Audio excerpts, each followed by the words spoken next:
So over the years, both the visualization of the methods that we're using to analyze the brain have become a lot better.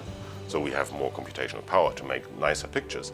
But also the methods themselves have greatly improved. And that relates also to AI, to machine learning algorithms that can reflect the complexity of the activity patterns in the brain, of how different parts of the brain interact, a lot better than what we did 10, 20 years ago. What we did 10, 20 years ago is we used the statistics that we have established in the 50s and threw them on the brain, on only tiny parts of the brain, and have not looked at the brain as an interconnected organ.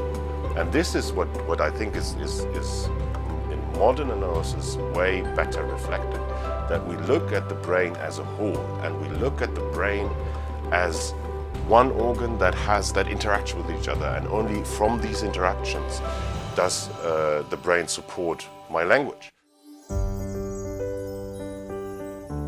What in recent years has become a lot more frequent and a lot more troublesome, in my personal opinion, is like social media, where experts in certain domains, like food experts, that are maybe very good in their knowledge about food or in their knowledge about interventions, start talking about this is the perfect diet, this is the perfect interventions, this is how you should use your brain, or this is how you should act because you use your brain in the best way.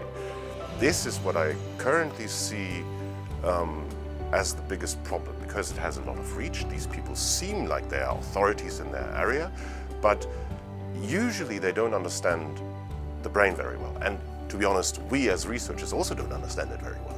So, but they are claiming to know the truth, which might be advantageous to some people, but usually the problem that you have in all these interventions and all these behaviors is this works for 10% of the people, and for the rest this doesn't work, or even worse, makes their condition worse.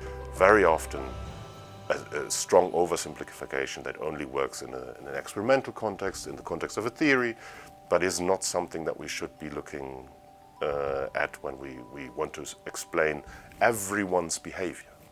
And that is especially if you look at gut-brain. We do not have a lot of good research in humans. We have a lot of research in animals. We have a lot of good ideas how the interaction might work, but we do not have proof of interventions in humans yet.